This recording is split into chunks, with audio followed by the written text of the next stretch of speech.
अस्सलाम वालेकुम, welcome to Naeem's virtual academy. अॼु असां डिस्कस कंदासीं इलेक्शंस 1945-46। ठीकु, हाणे इलेक्शंस 1945-46 जेको आहे सो इहो वाहिद इवेंट हुयो जेको पाकिस्तान जी जेको आहे सो क़िस्मत जो फ़ैसिलो करण वारो। इन वटि पाकिस्तान जी क़िस्मत जो फ़ैसिलो इलेक्शन्स ते कीअं पियो थिए त जीअं मुस्लमान क्लेम कनि पिया त असांजी मुस्लिम मेजॉरिटी आहे एरियाज़ में, जिते असां मुस्लमान घणाई में आहियूं उते असांजी मेजॉरिटी आहे, उहे इलाइक़ा असांखे जुदा करे ॾियो। मुस्लमाननि जी क़ाइदे आज़म जी शुरू खां इहा डिमांड हुई। त जॾहिं लॉर्ड वेविल आयो 1900 उन में, त उन अची जेको आहे सो इलेक्शन्स जेको कुझु पॉइंट्स ॾिनियूं, जंहिंमें सेल्फ रूल जी ॻाल्हि कई, इलेक्शन्स अनाउंस कयूं ऐं ठीकु आहे। ॿियो कॉन्स्टिट्यूशन असेंबली ठाहिण जूं ॻाल्हियूं कयूं, जेके कॉन्स्टिट्यूशन असेंबली हूंदी उन्हनि खे जेको आहे so according to their population majority वग़ैरह ॾींदासीं। ठीकु आहे, उन जेको आहे सो प्रोसेस खे पूरो करण लाइ इलेक्शन्स अनाउंस कंदा आहिनि। 1945 में जीअं वर्ल्ड वॉर सेकेंड पूरी थींदी आहे त ब्रिटिश में लेबर पार्टी जेको आहे सो ब्रिटिश में इलेक्शन्स थींदियूं आहिनि 1945 जुलाई 1945 में। उते लेबर पार्टी मेजॉरिटी पार्टी तौरु साबित थींदी आहे, लेबर पार्टी। ठीकु आहे, ठीकु, लेबर पार्टी जुलाई 1945 में पावर में ईंदी आहे ब्रिटिश में। ऐं लेबर पार्टी जेका पावर में ईंदी आहे त लेबर पार्टी जा जेके रिप्रेज़ेंटेटिव हूंदा आहिनि उन गुड रिलेशन्स हूंदा आहिनि कांग्रेस वारनि सां। कांग्रेस जा जेके आहिनि लेबर पार्टी जे रिप्रेज़ेंटेटिव सां तमामु सुठा रिलेशन्स हूंदा आहिनि। Congress have good relations with the representatives of the Labour Party. ठीकु आहे, हाणे जॾहिं लेबर पार्टी पावर में अची वेंदी आहे त कांग्रेस खे इहो मिलंदो आहे त हाणे जेको आहे सो लेबर पार्टी पावर में आई ऐं असां पंहिंजी डिमांड जेको आहे सो इन्हनि जे अॻियां रखी या मंझराए सघूं था। ठीकु आहे, उन कहिड़ी डिमांड हूंदी आहे? उन डिमांड इहा हूंदी आहे हाणे यूनाइटेड इंडिया वारी। ठीकु, कांग्रेस जी डिमांड कहिड़ी हूंदी आहे? United India. छो जो हाणे मुस्लमाननि जो ज़ोर छा ते आहे? सेपरेट होमलैंड ते। ठीकु आहे, मुस्लमान पाकिस्तान जी ॻाल्हि था कनि ऐं कांग्रेस हाणे ॻाल्हि थी करे सेल्फ रूल फॉर इंडिया, जेका सदाईं जना साहब कंदो हुयो। ठीकु, हाणे कांग्रेस वारनि जेको आहे सो चयो त लेबर पार्टी फोर उन में पावर में आहे, असां उन्हनि खां यूनाइटेड इंडिया वारी ॻाल्हि जेको आहे सो उन खां मंझराए ऐं मुस्लमाननि खे एग्री कराए वठंदासीं। ठीकु, त कांग्रेस जो डेलीगेशन जेको आहे लेबर पार्टी वारनि सां मिलण लाइ ब्रिटिश वेंदो आहे। उते जेको आहे सो ब्रिटिशर्स इन्हनि खे फुल सपोर्ट जी ख़ातिर ख़्वाह ॾींदा आहिनि। फुल ब्रिटिश जेको आहे फुल सपोर्ट कंदासीं तव्हांखे यूनाइटेड काज़ लाइ। ठीकु आहे, छो काज़ जेको रखंदा आहिनि यूनाइटेड यूनिटी वारो रखंदा आहिनि, यूनाइटेड इंडिया वारो। उन्हनि खे फुल सपोर्ट गेन कंदा आहिनि। हाणे जॾहिं सपोर्ट गेन कंदा आहिनि त पोइ ब्रिटिशर्स छा कंदा आहिनि? इलेक्शन्स अनाउंस कंदा आहिनि। ठीकु आहे, इलेक्शन्स अनाउंस कंदा आहिनि। इलेक्शन्स में चवंदा आहिनि भाउ तव्हां इलेक्शन्स जेको आहे सो कंटेस्ट कयो, पोइ जिते तव्हांजी मेजॉरिटी आहे उते असांखे ख़बर पइजी वेंदी त तव्हां वाक़ई जेके ॻाल्हियूं कयो था सही ॻाल्हियूं था कयो या मिड़ई हवाल प्रोग्राम आहे। इलेक्शन्स थींदियूं आहिनि जेको आहे 1946 में प्रोविंशियल ऐं सेंट्रल लेजिस्लेटिव असेंबली जूं इलेक्शन थींदियूं आहिनि। इलेक्शन में छा थींदो आहे? कांग्रेस का पार्टिसिपेट कंदी आहे, कांग्रेस बि पार्टिसिपेट कंदी आहे, ॿिए पासां जेको आहे असांजी मुस्लिम लीग बि पार्टिसिपेट कंदी आहे। ठीकु आहे, हाणे जॾहिं इलेक्शन्स थींदियूं आहिनि त कांग्रेस खे इहो हूंदो आहे जेको आहे सो कांग्रेस विनिंग पार्टी थी ईंदी ऐं जेको आहे मुस्लिम लीग जेका डिमांड करे थी, जेको चए थी त जेको आहे सो असां मुस्लमाननि जी वाहिद पार्टी आहे मुस्लिम लीग, जेका मुस्लमान जे राइट्स लाइ ॻाल्हाए थी, इहे ॻाल्हियूं सॼियूं साफ़ु ज़ाहिर थींदियूं। ऐं मुस्लिम लीग लाइ इन इलेक्शन में जेको आहे सो विक्ट्री हासिलु करणु तमामु ज़रूरी।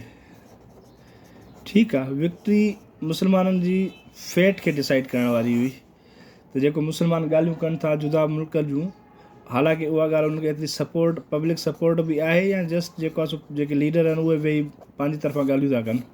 ठीकु आहे, हाणे मतिलबु मुस्लिम लीग जी सपोर्ट, मुस्लिम लीग जी जेका विक्ट्री हुई उहा तमामु ज़रूरी हुई। मेजॉरिटी सां उनखे विन करणु तमामु ज़रूरी हो। ऐं जेकॾहिं मेजॉरिटी सां विन न पिया कनि त कांग्रेस खे इहो जेको आहे सो मिली पियो वञे त जेको आहे सो मुस्लिम लीग जस्ट जेको आहे सो ॻाल्हियूं कंदी आहे। ठीकु आहे, हाणे मुस्लमाननि पंहिंजा रिप्रेज़ेंटेटिव बीहारे जिते हुनजी मेजॉरिटी हुई, जेको आहे ब्रिटिशर्स जेको आहे पंहिंजा रिप्रेज़ेंटेटिव बीहारिया। ठीकु, छा थियो? फॉर्चुनेटली जेके मुस्लिम लीग पंहिंजा नुमाइंदा बीहारिया प्रोविंसिस में, उहे माशाल्लाह मेजॉरिटी सां खटे ईंदी आहे। उते प्रोविंसिस में मेजॉरिटी सां विक्ट्री खटे ईंदी आहे। ठीकु आहे। हाणे टोटल जेको आहे सो मुस्लिम लीग प्रोविंसिस में केतिरियूं सीट्स खणंदी आहे? 446 सीट्स खणंदी आहे out of 495।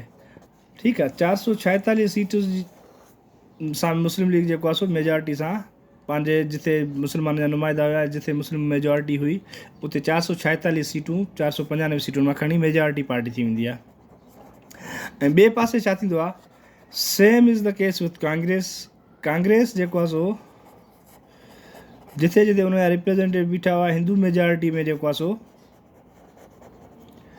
Hindu majority areas में कांग्रेस जेको आहे सो नंबर 1 पार्टी थी ईंदी आहे, विक्ट्री। ठीकु आहे। हाणे जेको मुस्लिम लीग हिते असां डिस्कस कंदासीं मुस्लिम लीग खे, त छो जो मुस्लिम लीग जी फेट ते डिसाइड थियण वारी हुई त मुस्लिम लीग लाइ जेको आहे मुस्लमाननि लाइ अलॻि मुल्क हुजणु खपे या न हुजणु खपे। ठीकु आहे। हाणे मुस्लिम लीग जेके सीटूं खयूं पंजाब में, जेके मुस्लिम लीग सीटूं खटियूं पंजाब में, मुस्लिम लीग खटियूं जेको आहे सो 79 सीट्स आउट ऑफ 86। ठीकु आहे। पंजाब में मेजॉरिटी सां मुस्लिम लीग अची वई। पंजाब खां पोइ बंगाल थो अची वञे। बंगाल में मुस्लमान सदाईं चवंदा हुआ त असांजी मेजॉरिटी आहे। ठीकु आहे। बंगाल में मुस्लिम लीग जेको आहे सो 1 कयूं 113 seats out of 119 seats. Bengal में जेको आहे मुस्लिम लीग मेजॉरिटी पार्टी थी वई।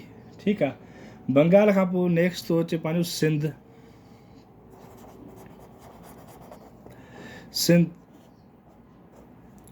हाणे सिंध में जेको आहे सो मुस्लिम लीग खयूं 28 सीटूं आउट ऑफ 35 सीटूं। सिंध में मुस्लिम लीग जेको आहे सो मेजॉरिटी पार्टी अची वई। ठीकु आहे। हाणे 3 सूबनि में मुस्लिम लीग जेको आहे सो मेजॉरिटी सां खटे आई। हाणे अचे थो वारो NWFP जो। NWFP में मुस्लमाननि जो सामने जो जेको मुक़ाबिलो हुयो न, उहो मुस्लमाननि सां हुयो। डॉक्टर ख़ान साहबु हुयो। ठीकु आहे। ख़ान अब्दुल गफ़ार ख़ान जंहिं ख़ुदाई ख़िदमतगार मूवमेंट लॉन्च कई। ठीकु आहे। हाणे NWFP में जेको आहे सो मुस्लिम लीग मेजॉरिटी न खणंदी आहे। हिते मेजॉरिटी खणंदी आहे कांग्रेस, डॉक्टर ख़ान साहब वारा। ठीकु आहे। ऐं डॉक्टर ख़ान साहब जेको आहे सो प्राइम मिनिस्टर बि थींदो आहे NWFP जो। हाणे NWFP में मुस्लिम लीग जूं घणियूं सीटूं खणंदी आहे? मुस्लिम लीग जेको खणंदी आहे NWFP में 17 सीटूं खणंदी आहे आउट ऑफ 38 सीट्स। ठीकु आहे।